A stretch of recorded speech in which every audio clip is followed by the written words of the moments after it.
Hello welcome back to our channel. సామాన్యులకైనా సెలబ్రిటీలకైనా వాళ్ళకంటూ ఒక ఫేవరెట్ హీరో ఉంటారు, ఇన్స్పిరేషనల్ హీరో కూడా ఉంటారు.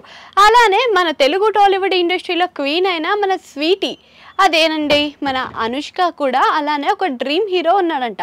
ఇప్పటివరకు టాలీవుడ్లో ఉన్న టాప్ మోస్ట్ హీరోలు అందరి సరసన ఈమె నటించగా అందులో భాగంగానే నాగార్జున, వెంకటేష్, మహేష్ లాంటి అందరి సరసన నటించింది. ఈ మధ్య టాప్ హీరోలైన ప్రభాస్ సరసన కూడా ఈమె నటించిందనమాట. అయితే ఈమె డ్రీమ్ హీరో అయిన అప్పటికీ కూడా ఆయన ఇంతవరకు ఒక్కసారి కూడా ఆయనతోటి ఒక్క సినిమా కూడా ఛాన్స్ రాలేదంట. ఛాన్స్ వచ్చినా కూడా అవి ఏదో ఒక విధంగా మిస్ అయిపోయిన రోజులు కూడా ఉన్నాయంట. అలా ఆలస్యం అయ్యే కొద్దికి ఇంకా ఇంట్రెస్ట్ పెరుగుతానే ఉంది, ఎక్సైట్మెంట్ పెరుగుతూ ఉంది అని చెప్పి అనుష్క చెప్పుకొచ్చింది. అయితే ఈ కాంబినేషన్ ఇప్పుడు రాబోతుందంట. ఆగండి సస్పెన్స్ ఎందుకు, ఆ హీరో ఎవరో కాదు, మన పవర్ స్టార్ పవన్ కళ్యాణ్ అంట. ఇప్పటి వరకు ఆమె చాలా మంది హీరోలతో చేసినా కానీ పవన్ కళ్యాణ్తో ఒక్కసారి కూడా ఛాన్స్ రాలేదంట. చాలా మంది నిర్మాతలతో ఈమెని రికమెండ్ చేయండి అని చెప్పేసి అడిగిన రోజులు కూడా ఉన్నాయంట. ఇలా రికమెండ్ చేసినప్పటికీ కూడా ఛాన్స్లు మిస్ అవ్వకుంటూనే వచ్చాయంట మన అనుష్కకి.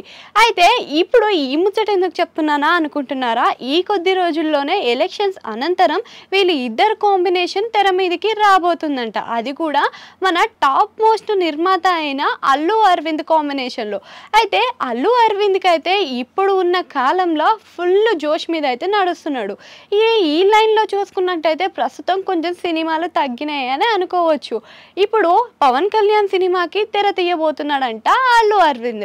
అయితే ఇన్ని సినిమాలు ఉన్నప్పటికీ కూడా పవన్ కళ్యాణ్ అరవింద్ గారికి ఎందుకు ఓకే చెప్పినారు అనేది అందరికీ ఒక డౌట్గా మిగిలిపోయింది. దానికి కూడా ఒక రీజన్ ఉందంట. ఈ మధ్య కాలంలోనే అల్లు అరవింద్ దగ్గర కొంత మొత్తాన్ని అయితే అడ్వాన్స్ తీసుకోవడం జరిగిందంట. దానివల్ల ఎలక్షన్స్ అనంతరం ఈ సినిమాకి ఓకే చెప్పినట్లుగా వినిపిస్తుంది. ఈ సినిమాకి డైరెక్టర్ వచ్చేసి త్రివిక్రమ్ పేర్లు అయితే వినిపించబోతున్నాయి. ఇక వీళ్ళ కాంబినేషన్లో వచ్చే ఈ సినిమా ఎలా ఉంటుందో అని చెప్పేసి అందరూ ఆసక్తిగా ఎదురు చూస్తున్నారు. అంతేకాకుండా మన స్వీటీ అయితే చాలా ఎక్సైట్మెంట్గా ఫీల్ అవుతుంది. సో వీళ్ళిద్దరు కాంబినేషన్ ఎలా ఉండబోతుందో ఇక చూడాలి మరి. అంతేకాకుండా ఈమెకి బాహుబలి సినిమా తర్వాత పెద్దగా బ్రేక్ కూడా పడనట్టే అని అనుకోవచ్చు. ఇక వీళ్ళు ఎవరైతే మన power star Pavan Kalyan, sweety వీళ్ళిద్దరు కాంబినేషన్ అయితే ఎలా ఉండబోతుందో, వీళ్ళు చేస్తే ఎలా ఉంటుందో, ఈ జంట మీకెంతవరకు నచ్చుతుందో కామెంట్ సెక్షన్లో కామెంట్ చేయండి. అట్లనే ఆడ గంట సింబల్ ఉంటుంది, దాన్ని కూడా నొక్కేయండి.